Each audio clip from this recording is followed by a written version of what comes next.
Benvenuto in Esercita l'italiano con le storie. Sei pronto a esercitarti con l'italiano e diventare più fluente? Iniziamo.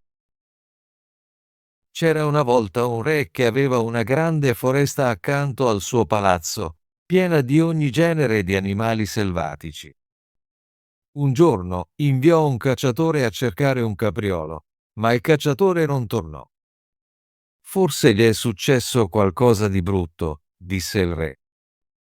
Il giorno seguente mandò altri 2 cacciatori a cercarlo, ma anche loro non tornarono. Il terzo giorno convocò tutti i suoi cacciatori e disse: «Cercate in tutta la foresta e non fermatevi fino a quando non li troverete tutti e 3». Ma nessuno di loro tornò e non si vide più nessuno. Dopo di ciò, nessuno osò più entrare nella foresta, che divenne silenziosa e solitaria, con solo occasionali aquile o falchi che volavano in alto. Questo andò avanti per molti anni, finché un forestiero si presentò al re, dicendo di volere un lavoro e di essere disposto ad entrare nella pericolosa foresta. Il re rifiutò dicendo: «Non è sicuro lì dentro. Temo che non te la caverai meglio degli altri e potresti non tornare mai». Il cacciatore rispose: «Vostra Maestà, prenderò il rischio. Non ho paura». Così il cacciatore prese il suo cane e si avventurò nella foresta. Presto il cane trovò della selvaggina e volle inseguirla. Tuttavia il cane corse solo un paio di passi prima di raggiungere una profonda pozza, dove un braccio nudo emerse dall'acqua, afferrò il cane e lo trascinò sotto. Quando il cacciatore vide questo, tornò di corsa e portò con sé 3 uomini con dei secchi per svuotare l'acqua. Quando poterono vedere il fondo, trovarono un uomo selvaggio, con un corpo che sembrava di ferro arrugginito e capelli che gli scendevano fino alle ginocchia. Lo legarono con delle corde e lo condussero al castello. L'uomo selvaggio suscitò grande meraviglia, ma il re decise di metterlo in una gabbia di ferro nel cortile e ordinò che la porta della gabbia non dovesse essere aperta sotto pena di morte, affidando la chiave alla regina. Dopo ciò, tutti poterono tornare e entrare in sicurezza nella foresta. Il re aveva un figlio di 8 anni che un giorno stava giocando nel cortile quando la sua palla d'oro cadde nella gabbia. Il ragazzo corse e disse: «Ridammi la mia palla». L'uomo selvaggio rispose: «Non finché non apri la porta per me». «No», disse il ragazzo, «non posso farlo. Il re lo ha vietato», e corse via. Il giorno seguente tornò e chiese di nuovo la sua palla. L'uomo selvaggio disse: «Apri la mia porta», ma il ragazzo rifiutò. Il terzo giorno, mentre il re era a caccia, il ragazzo tornò e disse: «Non posso aprire la porta anche se volessi, perché non ho la chiave». L'uomo selvaggio rispose: «È sotto il cuscino di tua madre. Puoi prenderla lì». Il ragazzo, desideroso di riavere la sua palla, dimenticò ogni cautela e portò la chiave. La porta si aprì con difficoltà e si pizzicò le dita nel farlo. Quando finalmente si aprì, l'uomo selvaggio uscì, gli porse la palla d'oro e scappò via in fretta. Il ragazzo si spaventò e lo chiamò: «Oh, uomo selvaggio, non andare via, o sarò punito». L'uomo selvaggio si voltò, lo sollevò sulle spalle e si affrettò nella foresta. Quando il re tornò a casa, notò la gabbia vuota e chiese alla regina cosa fosse successo. Lei non sapeva e cercò la chiave, ma era scomparsa. Chiamò il ragazzo, ma non ci fu risposta. Il re mandò la gente a cercarlo, ma non riuscirono a trovarlo. Allora intuì cosa fosse successo e una grande tristezza riempì la corte reale. Una volta raggiunta la foresta oscura, l'uomo selvaggio posò il ragazzo a terra e disse: «Non rivedrai mai più tuo padre e tua madre, ma io ti terrò con me perché mi hai liberato e mi dispiace per te». Se farai tutto ciò che ti dico, sarai ben curato. Ho abbastanza tesori e oro, più di chiunque altro al mondo. Preparerà un letto di muschio per il ragazzo su cui dormire. La mattina seguente, l'uomo selvaggio lo portò a un pozzo e disse: Guarda, il pozzo d'oro è chiaro come il cristallo. Tu ti siederai accanto a esso e farai in modo che nulla ci cada dentro o sarà rovinato. Tornerò ogni sera per vedere se hai seguito il mio ordine. Il ragazzo si sedette accanto al pozzo e spesso vedeva un pesce d'oro, un serpente d'oro nuotare in esso, e si assicurò che nulla cadesse. Ma un giorno il suo dito gli faceva così tanto male che accidentalmente lo immerse nell'acqua. Lo ritirò in fretta, ma vide che era completamente coperto d'oro. Non importava quanto si sforzasse di lavarlo, non andava via. Quando l'uomo selvaggio tornò la sera, guardò il ragazzo e disse: Cosa è successo al pozzo? Niente, niente, rispose il ragazzo, nascondendo il dito dietro la schiena affinché l'uomo selvaggio non lo vedesse. Ma l'uomo selvaggio disse: Hai immerso il dito nell'acqua. Questa volta ti perdono, ma fai attenzione a non lasciare cadere altro. La mattina seguente il ragazzo era già seduto accanto al pozzo a osservarlo. Il suo dito faceva di nuovo male e quando si strofinò la testa, un capello cadde nel pozzo. Lo ritirò in fretta, ma era già coperto d'oro. Quando Ironans arrivò, sapeva già cosa era successo. Hai lasciato cadere un capello nel pozzo, disse. Ti lascerò guardarlo un'altra volta, ma se succede di nuovo, il pozzo sarà rovinato e non potrai più restare con me. Il terzo giorno, il ragazzo si sedette accanto al pozzo e non mosse il dito, anche se gli faceva male. Tuttavia, il tempo gli sembrava lungo e guardò il suo riflesso nell'acqua. Quando si chinò per vedersi meglio, i suoi lunghi capelli caddero nell'acqua. Si tirò su in fretta, ma tutti i suoi capelli erano diventati d'oro e brillavano come il sole. Puoi immaginare quanto fosse spaventato il ragazzo. Prese il suo fazzoletto e lo legò attorno alla testa affinché l'uomo selvaggio non lo vedesse. Quando Ironans arrivò, sapeva tutto e disse: Togliti il fazzoletto. I capelli d'oro scesero, e non importa quanto il ragazzo cercò di spiegarsi, non servì a niente. Hai fallito la prova e non puoi più restare qui. Vai nel mondo. L'imparerai cosa significa essere povero. Ma poiché hai un buon cuore e ti auguro bene, ti concederò una cosa. Se mai avrai bisogno di aiuto, vieni nella foresta e chiama Ironans e io verrò ad aiutarti. Il mio potere è grande, più di quanto tu pensi, e ho abbastanza oro e argento. Poi il principe lasciò la foresta e camminò su sentieri battuti e non battuti fino a raggiungere una grande città. Lì cercò lavoro, ma non ne trovò e non imparò nulla che potesse aiutarlo. Infine andò al palazzo e chiese se lo avrebbero assunto. Le persone a corte non sapevano cosa fare con lui, ma gli piaceva e gli permisero di restare. Alla fine il cuoco lo prese come aiutante, dicendogli che poteva portare legna e acqua e pulire le ceneri. Un giorno, quando non c'era nessun altro in giro, il cuoco gli disse di servire il cibo al tavolo reale, ma il ragazzo mantenne il berretto in testa perché non voleva che nessuno vedesse i suoi capelli d'oro.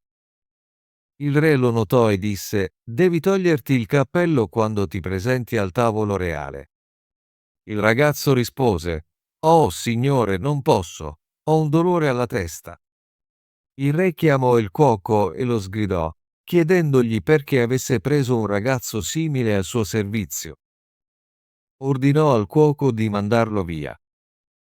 Tuttavia, il cuoco si sentì dispiaciuto per lui e lo scambiò con il ragazzo del giardiniere. Ora il ragazzo doveva piantare e annaffiare il giardino, zappare, scavare e sopportare il vento e il maltempo. Un giorno d'estate molto caldo, mentre lavorava da solo in giardino, si tolse il berretto per rinfrescarsi. Il sole splendeva sui suoi capelli, facendoli brillare così intensamente che la luce attirò l'attenzione della figlia del re, che si alzò per vedere cosa stesse succedendo. Vide il ragazzo e chiamò: «Ragazzo, portami una corona di fiori». Lui rimise in fretta il berretto, raccolse fiori selvatici e li legò insieme. Mentre saliva le scale con i fiori, il giardiniere lo vide e disse: «Come puoi portare alla figlia del re una ghirlanda di fiori così comuni?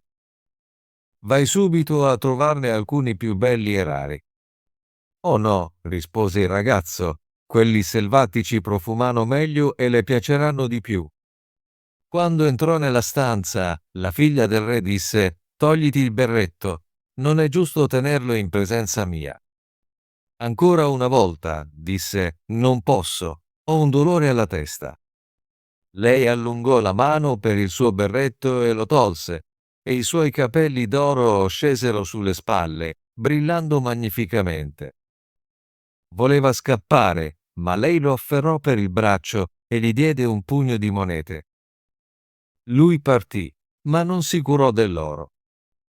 Lo portò al giardiniere e disse: «Lo do ai tuoi bambini. Possono giocarci».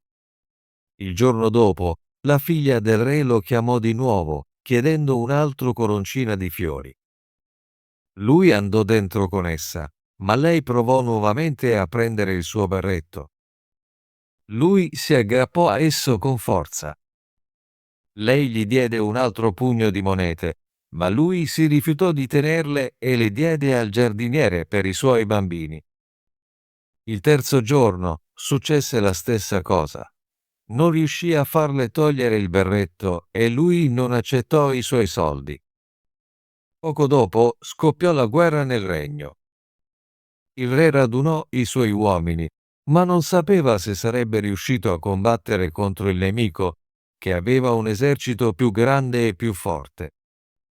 Allora il ragazzo del giardiniere disse: «Ora sono cresciuto e andrò in guerra anch'io. Dammi solo un cavallo». Gli altri risero e dissero: «Trovatene uno quando partiamo. Ne lasceremo uno nel maneggio per te». Una volta che se ne andarono, lui andò nel maneggio, trovò un cavallo che zoppicava su una gamba e partì verso la foresta oscura. Quando arrivò al bordo della foresta, chiamò Ironans 3 volte ad alta voce, così che si udesse attraverso gli alberi. L'uomo selvaggio apparve immediatamente e chiese: «Cosa vuoi?» «Voglio un cavallo forte, perché vado in guerra». «Ce l'avrai, e anche di più», rispose Ironans. Poi tornò nella foresta, e presto un garzone uscì conducendo un cavallo che nitriva, ed era difficile da controllare. Dietro di lui venne un gruppo di guerrieri, completamente equipaggiati in armatura, con spade che brillavano al sole. Il ragazzo scambiò il suo cavallo zoppicante con quello nuovo, montò e guidò i soldati. Quando arrivò sul campo di battaglia, molti dei soldati del re erano già caduti e gli altri stavano per arrendersi. Il ragazzo si lanciò in avanti con i suoi soldati di ferro, attaccando il nemico come una tempesta e sconfiggendo chiunque si mettesse sulla sua strada. Il nemico cominciò a fuggire e lui li inseguì, non fermandosi finché non rimase più nessuno. Invece di tornare dal re, guidò le sue truppe lungo strade secondarie verso la foresta e chiamò Ironans. «Cosa vuoi?» chiese l'uomo selvaggio. «Riportami il tuo cavallo e i tuoi soldati, e dammi di nuovo il mio cavallo zoppicante». Tutto ciò che chiese fu fatto e presto stava montando il suo cavallo zoppicante. Quando il re tornò al suo palazzo, sua figlia lo accolse e festeggiò la sua vittoria. «Non sono io a aver vinto», disse, ma un misterioso cavaliere che mi ha aiutato con i suoi soldati. La figlia voleva sapere chi fosse quel cavaliere, ma il re non lo sapeva e disse: «Ha seguito il nemico e non l'ho mai più visto». Lei chiese al giardiniere dove fosse il suo ragazzo e lui sorrise dicendo: «È appena tornato a casa sul suo cavallo zoppicante e gli altri gli stanno prendendo in giro dicendo: ecco di nuovo il nostro Hobbit Gib». Hanno anche chiesto: «Sotto quale siepe hai dormito tutto questo tempo?» Lui rispose: «Io ho fatto il meglio di tutti e sarebbe andata male senza di me». E così venne preso in giro ancora di più. Il re disse a sua figlia: «Annuncerò un grande banchetto che durerà 3 giorni, e tu lancerai una mela d'oro. Forse l'uomo sconosciuto si presenterà». Quando il banchetto fu annunciato, il ragazzo andò nella foresta e chiamò Ironans. «Cosa vuoi?» chiese l'uomo selvaggio. «Voglio prendere la mela d'oro della figlia del re». «Quella è già tua», disse Ironans. «Avrai anche un'armatura rossa per l'evento e monterai un cavallo rampante». Il giorno del banchetto, il ragazzo cavalcò fino all'evento, prese posto tra i cavalieri e nessuno lo riconobbe. La figlia del re si fece avanti e lanciò una mela d'oro, ma lui fu l'unico a prenderla. Appena la ebbe, scappò via. Il secondo giorno, Ironas lo equipaggiò con un'armatura bianca e gli diede un cavallo bianco. Ancora una volta, fu l'unico a prendere la mela e galoppò via con essa senza indugi. Il re si arrabbiò e disse: «Questo non è permesso. Deve presentarsi davanti a me e rivelare il suo nome». Ordinò che se il cavaliere che aveva preso la mela provava a scappare di nuovo, dovessero inseguirlo, e se non fosse tornato volontariamente, dovessero colpirlo. Il terzo giorno, Ironans gli diede un'armatura nera e un cavallo nero, e ancora una volta prese la mela. Ma mentre fuggiva, gli uomini del re lo inseguirono, e uno di loro riuscì ad avvicinarsi tanto da ferirgli la gamba con la spada. Il ragazzo scappò, ma il suo cavallo saltò così in alto che il suo elmo cadde, rivelando i suoi capelli d'oro. Tornarono a riferire al re. Il giorno dopo, la figlia del re chiese al giardiniere del suo ragazzo: «Lui sta lavorando nel giardino. Quel ragazzo strano era anche al festival e tornò a casa solo ieri sera. Ha anche mostrato ai miei bambini 3 mele d'oro che ha vinto». Il re fece chiamare il ragazzo e quando arrivò aveva ancora il suo berretto. La figlia del re si avvicinò a lui e gli tolse il berretto, rivelando i suoi capelli d'oro che scendevano sulle spalle, rendendolo molto bello. «Sei tu il cavaliere che è venuto al festival ogni giorno in colori diversi e ha preso le 3 mele d'oro?» chiese il re. «Sì», rispose, «e qui ci sono le mele», tirandole fuori dalla tasca e porgendole al re. «Se vuoi una prova, puoi vedere la ferita che i tuoi uomini mi hanno inflitto quando mi hanno inseguito. Ma ho anche aiutato a vincere contro i tuoi nemici. Se puoi fare cose così grandi, non sei solo un ragazzo del giardiniere. Dimmi chi è tuo padre». «Mio padre è un re potente e ho tutto l'oro di cui ho bisogno». «Capisco», disse il re, «che ti devo gratitudine. C'è qualcosa che posso fare per te?» «Sì», rispose, «puoi darmi tua figlia in sposa».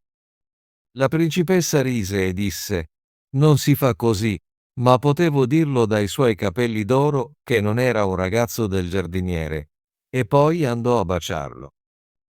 I suoi genitori vennero al matrimonio e furono molto felici perché avevano perso la speranza di rivedere il loro caro figlio. Mentre erano seduti al banchetto nuziale, la musica si fermò all'improvviso, le porte si aprirono e un re maestoso entrò con un grande seguito.